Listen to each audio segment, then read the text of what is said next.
voudrais vous donner 2 points extrêmement importants. La définition du faux évangile. Le faux évangile, c'est « je crois, puis j'obéis et fais du bien pour mériter la faveur de Dieu, donc je suis sauvé ». Le vrai évangile, l'évangile de Christ, c'est « je crois, donc je suis sauvé ». J'obéis ensuite pour plaire à Dieu.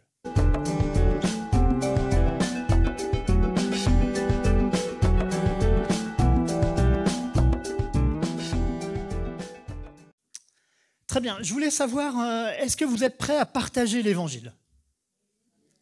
Alors c'est moi qui prêche, mais vous, est-ce que vous êtes prêts à partager l'évangile ?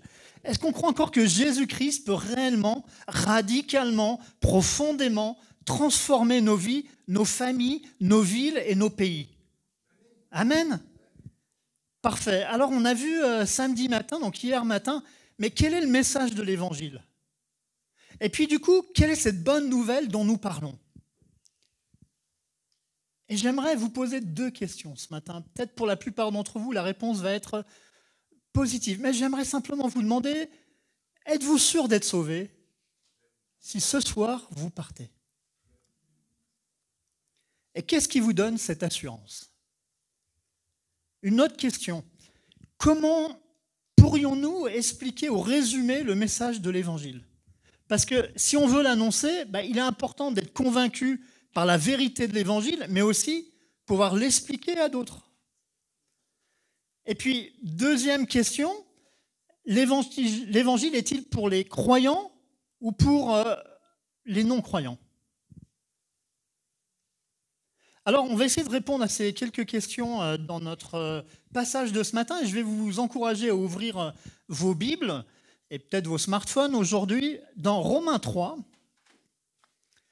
Alors ça va s'afficher sans doute derrière, Romains 3, et on va lire du verset 9 au verset 31. Aujourd'hui, il n'y a plus beaucoup de Bible papier, hein. On serait fait gronder par nos aînés dans la foi. Mais sur un smartphone, ça marche bien aussi. Il ne faut juste pas regarder YouTube ou... Non, ok, non, ça personne ne le fait de toute façon. Donc, on lit dans la parole de Dieu, Romains 3, du chapitre 9, du verset 9 au verset 31. Quoi donc ? Sommes-nous plus excellents ? Nullement, car nous avons déjà prouvé que tous, juifs et grecs, sont sous l'empire du péché. Selon qu'il est écrit, il n'y a point de juste, pas même un seul. Nul n'est intelligent, nul ne cherche Dieu. Tous sont égarés, tous sont pervertis. Il n'en est aucun qui fasse le bien, pas même un seul. Leur gosier est un sépulcre ouvert, ils se servent de leur langue pour tromper. Ils ont sous leurs lèvres un venin d'aspi. Leur bouche est pleine de malédiction et d'amertume. Ils ont les pieds légers pour répandre le sang. La destruction et le malheur sont sur leur route. Ils ne connaissent pas le chemin de la paix. La crainte de Dieu n'est pas devant leurs yeux. Or, nous savons que tout ce que dit la loi, elle le dit à ceux qui sont sous la loi, afin que toute bouche soit fermée, que tout le monde soit reconnu coupable devant Dieu. Car nul ne sera justifié devant lui par les œuvres de la loi, puisque c'est par la loi que vient la connaissance du péché. Mais maintenant, sans la loi est manifestée la justice de Dieu à laquelle rendent témoignage la loi et les prophètes. Justice de Dieu par la foi en Jésus-Christ pour tous ceux qui croient. Il n'y a point de distinction. Car tous ont péché et sont privés de la gloire de Dieu. Et ils sont gratuitement justifiés par sa grâce, par le moyen de la rédemption qui est en Jésus-Christ. C'est lui que Dieu a destiné par son sang à être pour ceux qui croiraient victime propitiatoire afin de montrer sa justice parce qu'il avait laissé impunis les péchés commis auparavant au temps de sa patience, afin, dis-je, de montrer sa justice dans le temps présent de manière à être juste, tout en justifiant celui qui a la foi en Jésus. Où est donc le sujet de se glorifier ? Il est exclu. Par quelle loi ? Par la loi des œuvres ? Non, mais par la loi de la foi. Car nous pensons que l'homme est justifié par la foi, sans les œuvres de la loi. Ou bien Dieu est-il seulement le Dieu des Juifs ? Ne l'est-il pas aussi des païens ? Oui, il est aussi des païens, puisqu'il n'y a qu'un seul Dieu qui justifiera par la foi les circoncis et par la foi les incirconcis. Amen. Donc jusqu'ici, la parole de Dieu. Mon premier point, c'est du coup, que nous dit ce passage à propos de l'homme ? Eh bien, le premier verset de ce passage nous montre que selon Dieu, aucun homme n'est juste, pas même un seul. Pourquoi? Parce que personne n'est intelligent, personne ne cherche Dieu, c'est ce que dit la Bible. L'homme naturel, il est égaré et loin de Dieu, et aucun de nous ne peut faire le bien. Les versets 13 et 14 nous parlent de la bouche. Elle ment, elle trompe, elle répand l'amertume par des critiques, des médisances, des malédictions. Et vous savez, dans l'évangile de Jacques, au chapitre 3 et au verset 6, il est écrit « La langue est aussi un feu, c'est le monde de l'iniquité ». Et je crois que souvent, par nos mots, on peut vraiment faire du mal, mais on peut aussi bénir. On est exhorté à surveiller ce qui sort un petit peu de notre bouche, parce que c'est très destructeur. Une parole méchante, elle peut détruire une vie. Mais une bonne parole, nous rappelle le livre des Proverbes, peut encourager le cœur de l'homme. Ensuite, on voit toujours dans ce passage, au début, il y a la voie du mal dans laquelle les hommes s'engagent. Les versets parlent de sang, de destruction, de malheur. La voie, la direction du mal. Et on voit tous les jours dans le monde, parce que c'est quand même une triste réalité, le sang et la destruction sont répandus à travers la violence, les crimes, les guerres. Et effectivement, ils ne connaissent pas le chemin de la paix. Et du coup, bien sûr, il y a un rapport de cause à effet direct avec le verset 18 qui nous dit que la crainte de Dieu n'est pas devant leurs yeux. Amen. Mais alors, on pourrait se poser cette question, pourquoi est-ce que l'homme est comme cela? Pourquoi pense-t-il à faire tout ce mal? Pourquoi est-il éloigné de Dieu? C'est une question de nature. En fait, au commencement, l'homme était créé à l'image de Dieu, on voit ça dans Genèse 1, 26. Il vivait harmonieusement dans la création, mais ensuite le péché, c'est-à-dire la désobéissance du premier homme, Adam, est rentré. Et puis du coup, après, l'homme et la nature s'est pervertie et corrompue. Et nous sommes donc naturellement éloignés de Dieu, nous vivons dans le péché. Alors, quelle pourrait être la définition du péché? Parce qu'on en entend souvent parler. Eh bien, c'est simplement le fait d'être le Dieu de notre vie et vivre selon nos propres désirs, nos ambitions. Mais nos péchés ne sont que la résultante de notre nature de pécheur. L'arbre est le péché et les fruits sont les péchés. Donc en fait, souvent, on essaye de corriger les péchés alors que Dieu, lui, veut corriger l'arbre, notre nature de pécheur. Éphésiens 2,3 nous dit « Nous aussi, nous étions de leur nombre et nous vivions autrefois selon les convoitises de notre chair, accomplissant les volontés de la chair et de nos pensées, et nous étions par nature des enfants de colère comme les autres. » Alors on pourrait dire « Oui, mais c'est vrai, mais il y a des gens qui font le mal. J'en connais beaucoup, j'en vois à la télé, je connais plein de gens autour de moi, mais moi je suis finalement pas si mauvais que ça. » Hier, on avait une pancarte où c'était écrit « Êtes-vous une bonne personne ?» Eh bien, 90% des gens répondent à cette question « Bien sûr, je suis une bonne personne. » Mais selon quel système de valeurs? On se croit tous bons et justes selon notre propre système de valeurs. Mais que dit le verset 23 de notre passage ce matin? « Car tous ont péché et sont privés de la gloire de Dieu. » Qui sont ces tous? C'est moi, c'est nous tous, ce sont tous les hommes. Devant Dieu, aucun homme ne peut être justifié, sauvé, gagner sa place au paradis par ses œuvres. C'est ce que la Bible appelle la loi. La loi, au sens large, elle regroupe les 10 commandements, la loi sacrificielle, tous les rites que faisaient les Juifs, mais aussi la loi morale, la bonne conduite et notre conscience. Toutes ces œuvres, les Juifs ont essayé de les mettre en pratique génération après génération pour essayer de gagner la faveur de Dieu, mais ça a été échec sur échec. Pourquoi? Parce que les standards de Dieu en termes de bonté et de sainteté sont trop élevés. Il est trop saint, il est trop pur, il est trop glorieux, il est trop parfait.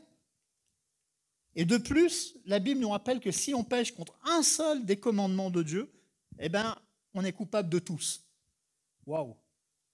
Donc on peut être une super personne, mais si un seul commandement de Dieu n'est pas observé, alors on est coupable de tous. C'est ce que nous dit Jacques 2,10, car quiconque observe toute la loi mais pêche contre un seul commandement devient coupable de tous. Alors j'aimerais qu'on se pose une question. Est-ce qu'on a toujours aimé sincèrement Dieu de tout notre cœur, de toute notre âme et de toute notre pensée chaque jour?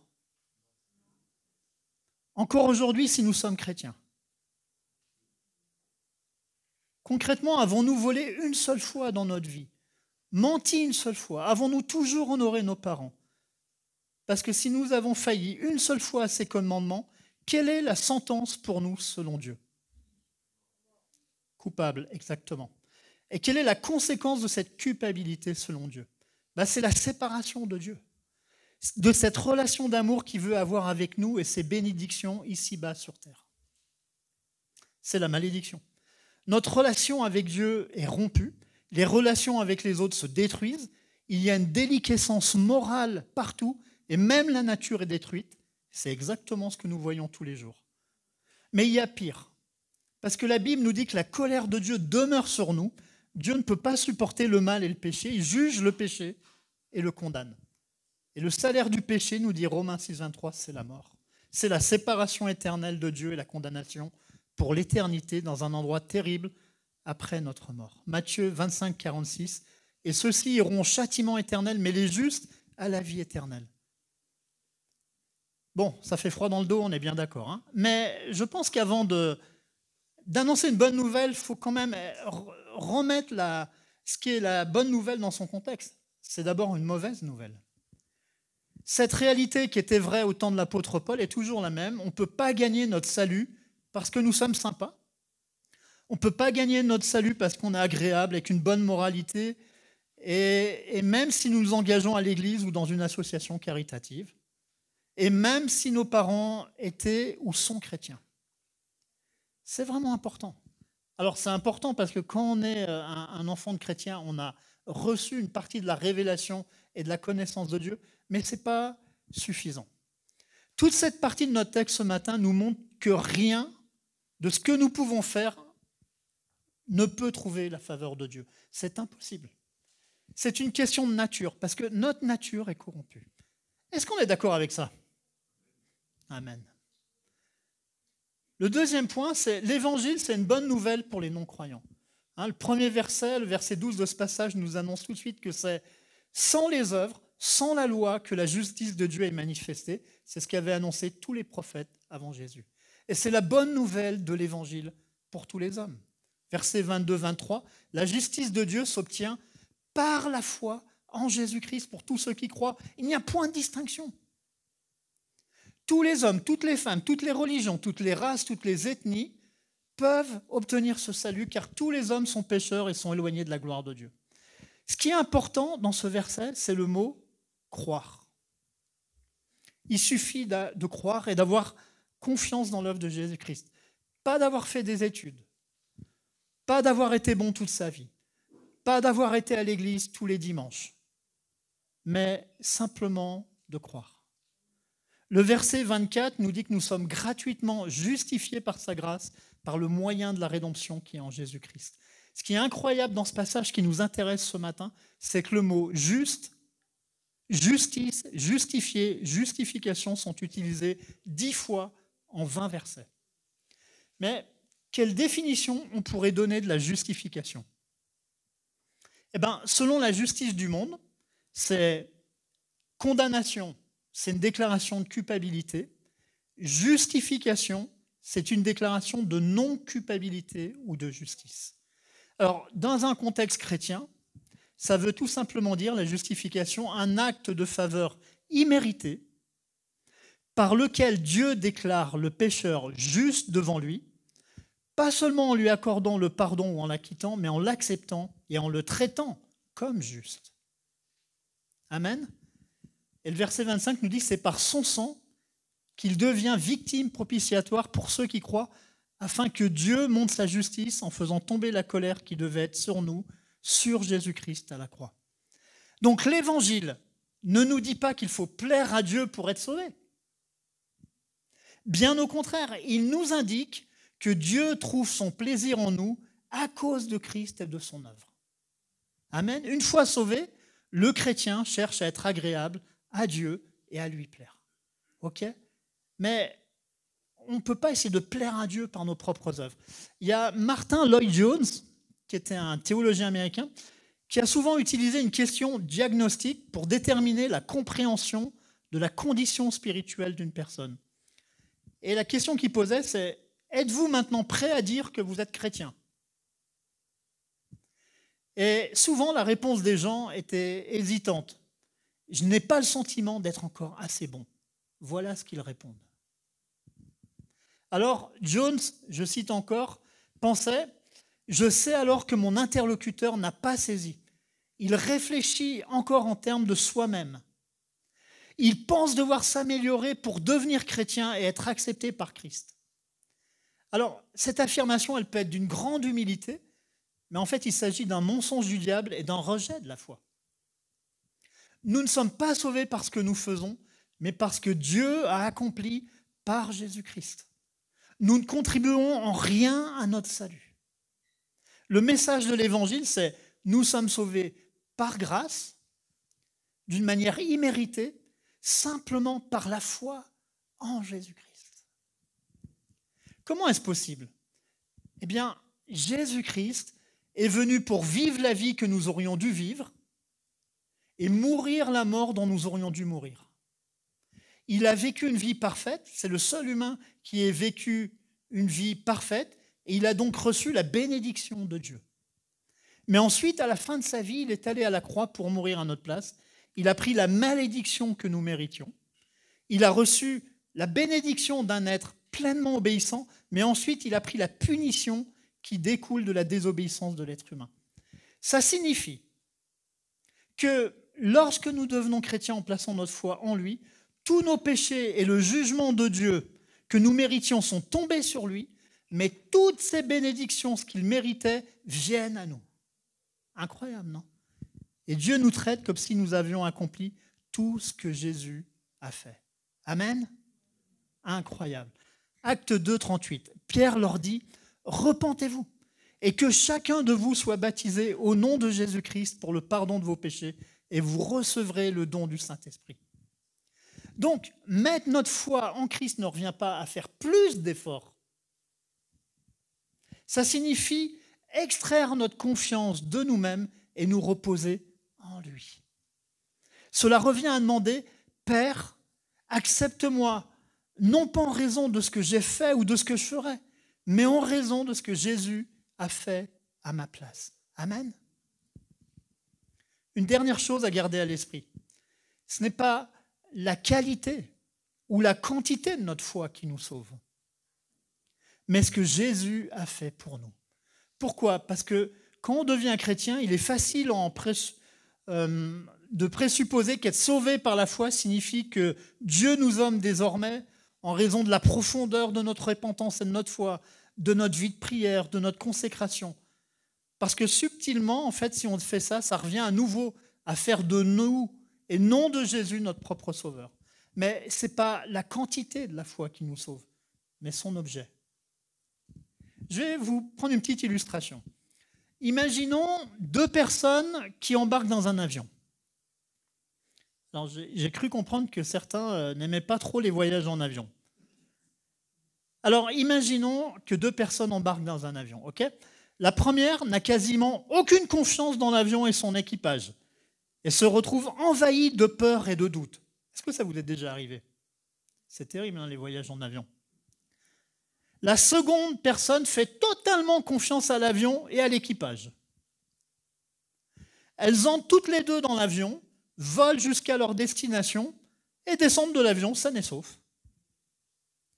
Donc une personne a 100 fois plus confiance en l'avion qu'un autre, mais les deux personnes ont voyagé en sécurité. Pourquoi? Parce que ce n'est pas la quantité de leur foi, mais l'objet, l'équipage et l'avion, qui les a gardés de tout. Est-ce qu'on suit? Amen? Donc l'Évangile est une bonne nouvelle pour ceux qui ne croient pas, pour les non-croyants. Amen? Mais je prends mon point 3, qui est un peu moins commun, je crois. C'est que l'Évangile est aussi une bonne nouvelle pour les croyants. Amen? Prenons 2 journées complètement différentes dans notre propre vie. La première est une bonne journée, spirituellement parlant. Vous vous levez tout de suite lorsque votre réveil sonne, puis vous passez un moment calme, rafraîchissant et bénéfique dans la lecture de la Bible et la prière. Vos plans pour la journée se déroulent dans l'ensemble comme vous avez prévu. Et vous avez même l'impression de ressentir la présence de Dieu autour de vous. Et pour couronner le tout, vous avez une occasion incroyable de faire part de l'évangile à une personne vraiment en recherche dans votre travail. Tout en parlant avec cette personne, vous priez en silence que le Saint-Esprit vous vienne en aide et œuvre également dans le cœur de cet ami. Waouh, magnifique. La deuxième journée est tout à l'opposé. Vous avez mal dormi, vous vous êtes disputé avec votre femme et avec vos enfants. Vous n'arrivez pas à vous réveiller, le réveil sonne, vous l'éteignez, vous vous rendormez. Lorsque vous vous réveillez, vous n'avez même pas le temps de prendre un café ou de déjeuner. Et bien sûr, pas de culte personnel. Vous n'avez pas le temps de prier, vous n'avez pas le temps de lire la Bible. Je sais que ça n'arrive jamais, ce genre de situation, c'est une fiction. On est d'accord? Tous les matins, on a le temps de lire sa Bible et de prier. Et donc là, vous vous sentez coupable d'avoir manqué votre culte personnel. Et ce jour-là, tout va de travers. Vous devenez de plus en plus irritable. Vous vous mettez en colère, vous avez des mauvaises pensées. Vous ruminez. Là aussi, ça n'arrive jamais, on est bien d'accord, surtout en France. Mais il va sans dire que vous ne sentez pas du tout la présence de Dieu dans votre vie ce jour-là. Et pourtant, ce soir-là, vous avez une occasion incroyable de faire part de l'évangile à une autre personne qui semble vraiment en recherche et prête à recevoir Christ. Alors ma question c'est, aborderiez-vous ces deux occasions de témoignage avec une confiance différente? Seriez-vous moins confiant dans un mauvais jour que dans un bon jour? Trouvez-vous difficile de croire que Dieu va vous bénir et vous utiliser dans un mauvais jour spirituellement? Et si on a répondu oui à ces questions, alors nous sommes comme de nombreux croyants. Ces deux scénarios ont été décrits à de très nombreuses reprises et à de très nombreuses personnes, et invariablement, à 80%, ils répondent par l'affirmatif. Ils auraient moins confiance en la bénédiction de Dieu pour parler de Jésus le jour où c'est une mauvaise journée que quand c'est une bonne journée. Mais du coup, cette façon de penser est-elle justifiée? Est-ce que Dieu fonctionne de cette façon? Et la réponse à ces deux questions est non. Parce que la bénédiction de Dieu ne dépend pas de nos performances. Alors pourquoi on pense de cette façon? C'est en fait simplement parce que nous pensons que d'une manière ou d'une autre, que la bénédiction de Dieu dépend de nos performances, du bien ou du mal que nous faisons. Si nous avons été bons et que nous sommes bien comportés, que nous avons passé une bonne journée chrétienne, nous pensons que Dieu va plutôt nous bénir. Mais si nous avons passé une mauvaise journée, alors nous pensons quasi avec certitude que nous avons perdu la faveur de Dieu pour un certain temps. Si on vous demande pourquoi Dieu ne nous utiliserait pas pour témoigner de l'Évangile pendant une mauvaise journée, nous dirions sûrement « je ne suis pas digne ». Je ne suis pas un bon chrétien, je ne suis pas assez pur, je n'ai pas une vie assez consacrée. Et une telle réponse révèle une idée chrétienne répandue. Croire que, bien qu'ayant été sauvés par grâce, nous gagnons ou perdons les bénédictions de Dieu dans notre vie en fonction de nos succès ou de nos échecs. Mais en fait, c'est tout simplement un faux évangile. Nous rajoutons à la simplicité de l'évangile. Je voudrais vous donner 2 points extrêmement importants. La définition du faux évangile. Le faux évangile, c'est « je crois, puis j'obéis et fais du bien pour mériter la faveur de Dieu, donc je suis sauvé ». Le vrai évangile, l'évangile de Christ, c'est « je crois, donc je suis sauvé ». J'obéis ensuite pour plaire à Dieu. Amen? Est-ce que je vous le redis? Le faux évangile, c'est « je crois ». Puis j'obéis et fais du bien pour mériter la faveur de Dieu. Donc je suis sauvé. Et l'évangile de Christ, c'est je crois, donc je suis sauvé. Puis j'obéis pour plaire à Dieu. Un dernier exemple. Admettons que vous passiez une super journée spirituellement parlant, que vous êtes plutôt satisfait de vos bonnes œuvres chrétiennes. Est-ce que vous avez gagné la bénédiction de Dieu? Dieu prendra-t-il plaisir à vous bénir parce que vous avez été bon? Alors, mettons que ce soit vrai. Jusqu'à quel point devons-nous devenir suffisamment bons pour plaire à Dieu? Dans quelle mesure est-ce que bon est suffisamment bon? Êtes-vous une bonne personne? Dieu donne-t-il des notes en fonction de notre bonté? Le but de cette comparaison bonne-mauvaise journée, c'est simplement de comprendre que, quelles que soient nos performances, nous restons toujours dépendants de l'Évangile chaque jour et de la grâce de Dieu par la foi en Jésus-Christ, même en étant croyants. 2 Corinthiens 3,5 nous dit « Ce n'est pas à dire que nous soyons par nous-mêmes capables de concevoir quelque chose comme venant de nous-mêmes. Notre capacité, au contraire, vient de Dieu. » Amen. Donc la bonne nouvelle de l'Évangile, c'est que la grâce de Dieu est à notre disposition, même dans les mauvais jours. Amen. Il y a Jerry Bridge, qui est l'auteur d'un livre chrétien très connu, qui s'appelle « À l'école de la grâce », qui résume tout cela ainsi. Vos pires journées ne seront jamais suffisamment mauvaises pour que la grâce de Dieu ne puisse vous atteindre. Et vos meilleures journées ne seront jamais suffisamment bonnes pour que vous n'ayez plus besoin de la grâce de Dieu. Amen. Donc chaque jour de notre vie chrétienne devrait être une journée passée en relation avec Dieu sur la seule base de sa grâce. Nous sommes non seulement sauvés par sa grâce, mais nous vivons aussi tous les jours par la grâce. Et cette grâce nous vient de Jésus-Christ, par qui nous devons d'avoir eu, au moyen de la foi, accès à cette grâce dans laquelle nous demeurons fermes. Romains 5,2. Pour terminer, une part importante de la loi de Moïse consistait en promesses de malédiction en cas de désobéissance et de bénédiction en cas d'obéissance. Et nous vivons parfois encore comme si ce principe s'appliquait encore pour nous. Mais Jésus a déjà porté nos malédictions, résultant de notre désobéissance, et mérité pour nous les bénédictions issues de notre obéissance. Amen. En conclusion, nos regards doivent maintenant se porter sur Christ seul, et non pas Christ plus nos performances pour recevoir les bénédictions de Dieu dans nos vies.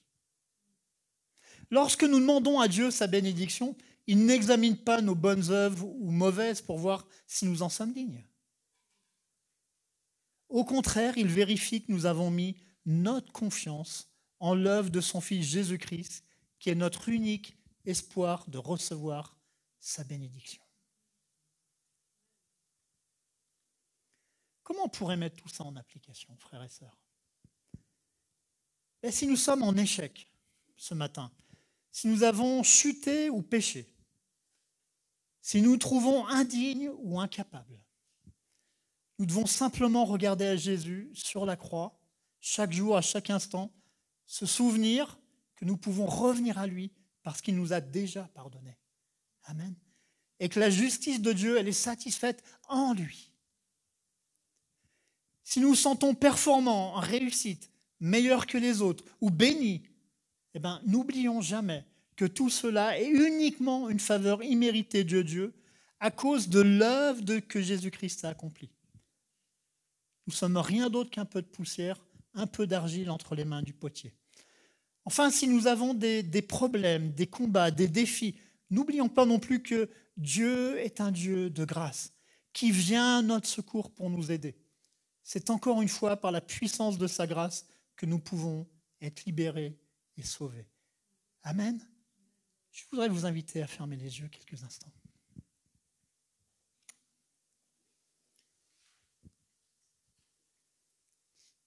Je voudrais qu'on se pose la question ce matin. Sur quelle base êtes-vous sauvés ce matin? Qu'est-ce qui vous donne l'assurance de la vie éternelle ou du pardon de vos péchés? Peut-être avez-vous entendu parler de Jésus, mais que vous pensez que parce que vous avez fait du bien, vous êtes sauvé. Peut-être avez-vous adhéré intellectuellement au christianisme. Peut-être que vous venez régulièrement à l'église, qu'on vous a invité. Peut-être faites-vous du bien régulièrement. Peut-être avez-vous fait des études bibliques. Mais avez-vous vraiment été convaincu que vous êtes pécheur par nature et que vous êtes coupable devant Dieu et que seul Jésus-Christ, mort pour vos péchés, peut vous sauver?